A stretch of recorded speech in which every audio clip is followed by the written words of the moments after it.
വട്ടിയൂർക്കാവിൽ മുരളീധരൻ എന്ന പരിപ്പ് ഇനി വേവുമോ? നമസ്കാരം, പുതിയൊരു വീഡിയോയിലേക്ക് സ്വാഗതം. ലോക്സഭാ തെരഞ്ഞെടുപ്പിന് ശേഷം ആകെ മൊത്തം ടോട്ടൽ കോൺഗ്രസും CPM-ഉം കമ്മ്യൂണിസ്റ്റ് പാർട്ടികളുമൊക്കെ തകർന്നടിഞ്ഞ ഒരു മണ്ഡലമായിരുന്നു തൃശ്ശൂർ. കോൺഗ്രസിനെ സംബന്ധിച്ചിടത്തോളം 18 മണ്ഡലങ്ങളിൽ അവർ അടിച്ചു കയറി തന്നെ വന്നു. പക്ഷേ തൃശ്ശൂർ കൈവിട്ടു. LDFിൻ്റെ കാര്യം അങ്ങനെയൊന്നുമല്ല. എല്ലായിടത്തും ശോകമായതുകൊണ്ട് ആ ശോകത്തിനോടൊപ്പം ഒരു ശോകമായി തൃശ്ശൂർ അവസാനിച്ചു. കോൺഗ്രസിന് പക്ഷേ വലിയ തകർച്ചയാണ് തൃശ്ശൂരിലെ പരാജയം. ഒരുപാട് തകർച്ചകൾ കോൺഗ്രസിന് തൃശ്ശൂരിൽ സംഭവിച്ചു. ഒന്ന്, സിറ്റിംഗ് സീറ്റായ തൃശ്ശൂർ ലോക്സഭാ മണ്ഡലം കൈവിട്ടുപോയി. 2, കേരളത്തിൽ ലോക്സഭാ മണ്ഡലത്തിൽ BJP താമര വിരിയിച്ച സീറ്റായി തൃശ്ശൂർ അറിയപ്പെട്ടു. 3, മൂന്നാം സ്ഥാനത്തായി കോൺഗ്രസ് തൃശ്ശൂരിൽ. 4, DCC പ്രസിഡന്റ് ഉൾപ്പെടെയുള്ള സംഘം ഒരു വശത്ത്, മറ്റുള്ളവർ മറുവശത്ത്. അങ്ങനെ നാട്ടുകാരൊക്കെ കാണും വിധത്തിൽ അടിപിടി കോലാഹലമായി തൃശ്ശൂരിൽ. അങ്ങനെ ഒരുപാട് ദുരന്തങ്ങൾ കോൺഗ്രസിന് തൃശ്ശൂരിൽ സംഭവിച്ചു. ഇതിനൊക്കെ കാരണം ചിലർ പറയുന്നത് മുരളീധരൻ ഇങ്ങോട്ട് വന്നിട്ടാണ് എന്നാണ്.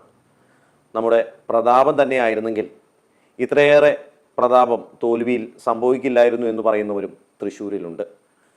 എന്തായാലും മുരളീധരനെ കുറിച്ച് ഇതുവരെ നമ്മുടെ കോൺഗ്രസ്സുകാരും അതുപോലെ തന്നെ BJP വിരുദ്ധരും എല്ലാം പറയുന്നത് അദ്ദേഹം ഒരു ക്രൗഡ് പുള്ളറാണ് എന്നാണ്.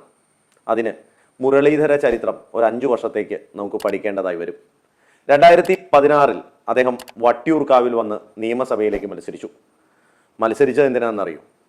നമ്മുടെ കുമ്മനം രാജശേഖരനെ വട്ടിയൂർക്കാവിൽ MLA ആക്കാതിരിക്കാൻ. അത് അങ്ങ് ഏറ്റപ്പോൾ അദ്ദേഹം ക്രൗഡ് പുള്ളർ നമ്പർ 1 ആയി.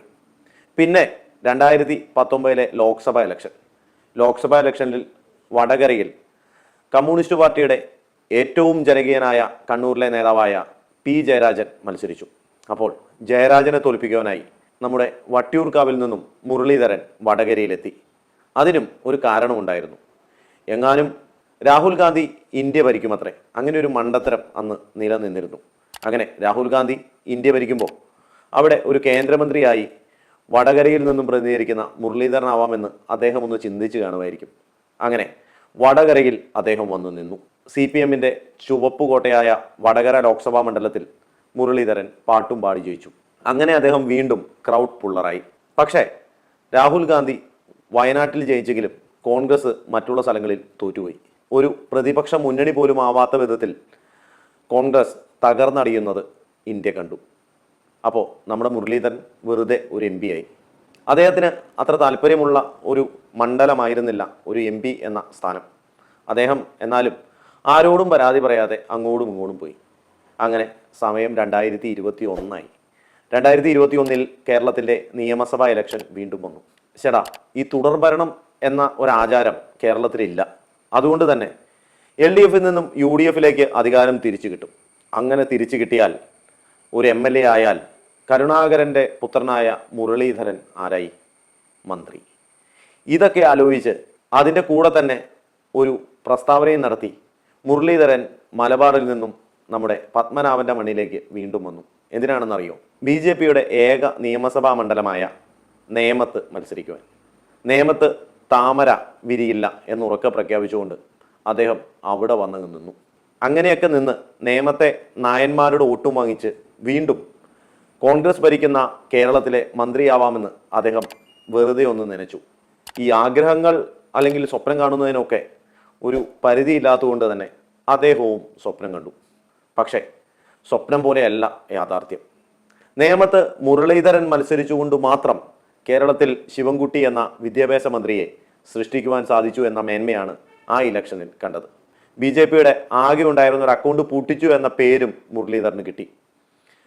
അങ്ങനെ നിൽക്കുമ്പോഴാണ് 2024 ഇലക്ഷൻ, അത് നമ്മളുടെ ഈ ലോക്സഭാ ഇലക്ഷൻ വരുന്നത്. ഈ ലോക്സഭാ ഇലക്ഷനിൽ അദ്ദേഹം വടകരയിൽ സേഫായി നിന്നാണ്. ആരൊക്കെയോ പറഞ്ഞും തിരിച്ചും അദ്ദേഹത്തെ കൊണ്ടുപോയി തൃശ്ശൂരിൽ മത്സരിപ്പിച്ചു. തൃശ്ശൂരിൽ സുരേഷ് ഗോപി ജയിക്കില്ല എന്നുറക്കെ പ്രഖ്യാപിച്ച മുരളീധരന് പക്ഷേ അടി തെറ്റി. 2ാം സ്ഥാനമെങ്കിലും കിട്ടണ്ടേ? അതുപോലും കിട്ടിയില്ല. ഗുരുവായൂർ മണ്ഡലത്തിൽ ഒഴിച്ച് മറ്റു മണ്ഡലങ്ങളിലൊക്കെ അദ്ദേഹം താഴെ തന്നെ പോയി. അങ്ങനെ ആകെ മൊത്തം ടോട്ടൽ ശോകമായ മുരളീധരൻ പിന്നെ കാണുന്നത് ആ ഡൽഹി കോസ്റ്റ്യൂമുണ്ട് മുരളീധരന്. അദ്ദേഹത്തിൻ്റെ ഡൽഹി കാലഘട്ടത്തെ അനുസ്മരിപ്പിക്കുന്ന ചാര കോട്ടും സൂട്ടും ഇട്ട് അദ്ദേഹം ഡൽഹിക്ക് പിന്നെയും പോയി. പഴയ MP-യുടെ പെൻഷൻ കാശൊക്കെ ഒന്ന് റെഡിയാക്കണ്ടേ? അതിനാവും. പക്ഷേ അതുകൊണ്ടൊന്നും മുരളിയെ തോൽപ്പിക്കാനാവില്ല മക്കളെ. അദ്ദേഹം വീണ്ടും വട്ടിയൂർക്കാവിലേക്ക് എത്തുകയാണ്. വട്ടിയൂർക്കാവിൽ അടുത്ത പ്രാവശ്യം ഇലക്ഷനിൽ UDF സ്ഥാനാർത്ഥിയായി മത്സരിച്ച് MLA ആയി, മന്ത്രിയായി, കൊടിവച്ച കാറിൽ ഒരുപാട് പരിവാരങ്ങളുമായി ലേറ്റിട്ട് പോകാനാണ് അദ്ദേഹത്തിൻ്റെ ഇപ്പോഴത്തെ ആഗ്രഹം. അങ്ങനെയാണ് പല രാഷ്ട്രീയ നിരീക്ഷകരും പറയുന്നത്. എന്തായാലും BJPയെ സംബന്ധിച്ചിടത്തോളം 20 സീറ്റുകളിൽ അവർ സ്ഥാനാർത്ഥികളെ ഉറപ്പിച്ചു കഴിഞ്ഞു. 20 സീറ്റുകളിൽ വിജയപ്രതീക്ഷയുള്ള ഈ 20ലും വലിയ മികച്ച സ്ഥാനാർത്ഥികളെ വച്ചുകൊണ്ട് തന്നെ പ്രവർത്തിക്കുവാൻ തീരുമാനിച്ചു. ഇനി വരുന്ന ദിവസങ്ങളിൽ അതിലുള്ള പ്രഖ്യാപനങ്ങളും പ്രവർത്തനങ്ങളും ഉണ്ടാവും. അപ്പോൾ വട്ടിയൂർക്കാവ് BJPക്ക് കിട്ടില്ല എന്ന് പറയുവാൻ മുരളീധരനാവുമോ എന്നുള്ളതാണ് ചോദ്യം. മുരളീധരൻ എന്ന ക്രൗഡ് പുള്ളർ എന്ന ഒരു പേര്, ആ പരിപ്പ് വട്ടിയൂർക്കാവിൽ വേവുമോ എന്നുള്ളത് കാത്തിരുന്നു തന്നെ കാണാം. നന്ദി, നമസ്കാരം.